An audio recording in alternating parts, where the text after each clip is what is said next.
আজ রান্না হচ্ছে সুজির পুডিং ফ্রাই। চলো দেখে নিই কী কী লাগছে। লাগছে সুজি, পেঁয়াজ কুচো, চিনি, রসুন কুচো, নুন, লঙ্কা কুচো আর লাগছে ডিম।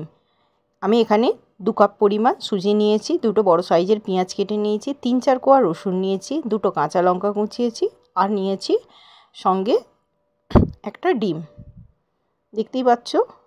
আর সঙ্গে লেগেছে বেকিং পাউডার। এবার দেখা যাক কী করা যায়।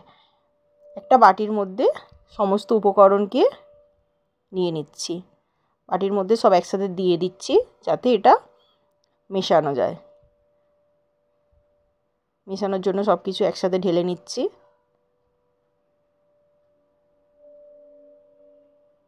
সব একসাথে ঢেলে নিলাম। ঢালা হয়ে যাবার পর এর মধ্যে আমি দিয়ে দেব ডিমটা ভেঙে। ডিম ভেঙে দেখো দিয়ে দিয়েছি। ডিম ভেঙে দেওয়ার পর এবার ভালো করে একটু দিলাম বেকিং সোডা, 1/2 চামচ মতো। এতে দিলাম একটু জল, দিয়ে ভালো করে ফেটিয়ে নেব। ভালোভাবে মাখাতে হবে যেন একটা থকথকে ব্যাটারের মতো তৈরি হয়ে যায়। সব কিছুকে ভালোভাবে মিশিয়ে নিচ্ছি। সব কিছুকে ভালোভাবে মিশিয়ে নেওয়ার পর একটা ব্যাটার তৈরি করে নেব। দেখো সুন্দর একটা ব্যাটার তৈরি হচ্ছে। সুজি খেলে কিন্তু অনেকক্ষণ পেট ভর্তি থাকে। তো সুজি তো আমরা এমনিই খাই, তো সুজিকে চিন্তা করেছি একটু বেটারভাবে বানানোর জন্য। এগুলো কিন্তু বাচ্চাদের টিফিন নিয়ে যাওয়ার পক্ষেও ভালো। স্কুলে টিফিনের জন্য খুব ভালো এটা তৈরি হয়। দেখো তোমাদের দেখিয়ে দিচ্ছি চামচের সাহায্যে একটা ব্যাটার তৈরি হয়ে গেছে। এবার মাইক্রোওয়েভে বসানোর জন্য একটা বাটি নিয়েছি। যাদের মাইক্রোওয়েভ নেই তারা কিন্তু গ্যাসের মধ্যে এটাকে বসাতে পারো।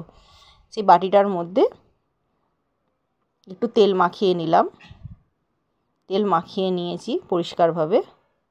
মাখানোর পর এর মধ্যে ওই ব্যাটারটা দিয়ে দেব। ব্যাটারটা দিয়ে দিলাম। দেখো পুরো ব্যাটারটা ঢেলে দিচ্ছি। এটা ফুলে উঠবে, যেহেতু বেকিং পাউডার দেওয়া রয়েছে এটা ফুলবে কেকের মতো। সেই জন্য ভর্তি করে দেব না, একটু কম করেই দেব। বাটিটায় ভর্তি হয়ে গেছে। দেখো এবার একটু ঠুকে ঠুকে ফাঁকা জায়গাগুলো ভর্তি করে নিচ্ছি, যাতে নিচে যদি কোনো বাবলস থাকে সেগুলো উঠে আসে।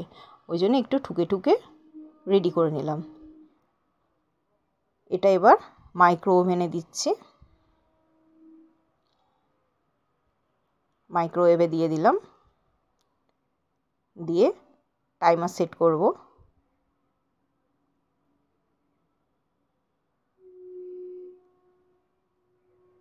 দেখো আমি এখানে 5 মিনিট টাইম সেট করে দিয়েছি, দিয়ে স্টার্ট করে দিয়েছি। তো মাইক্রোওয়েভে দেখো 5 মিনিট হয়ে এসছে। এবার এটাকে বের করব।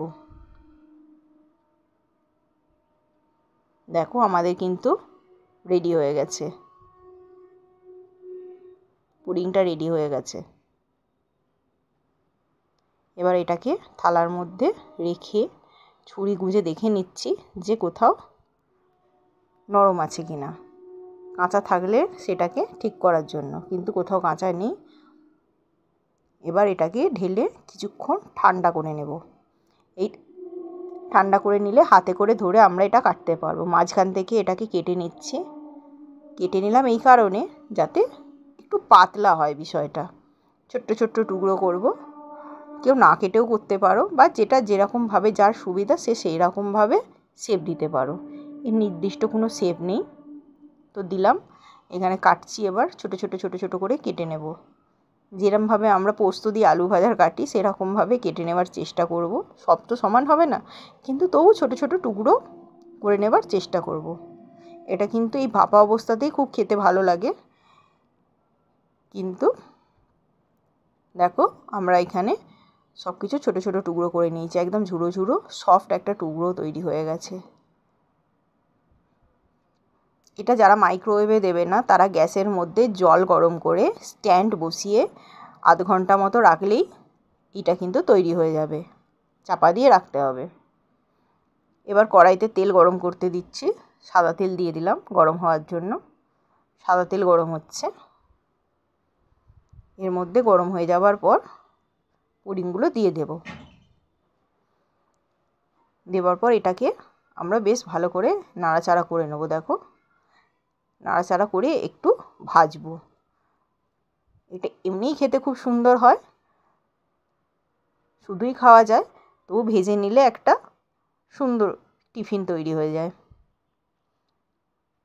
ভাজা হচ্ছে, দেখো একটু লালচে লালচে ভাব চলে এসছে।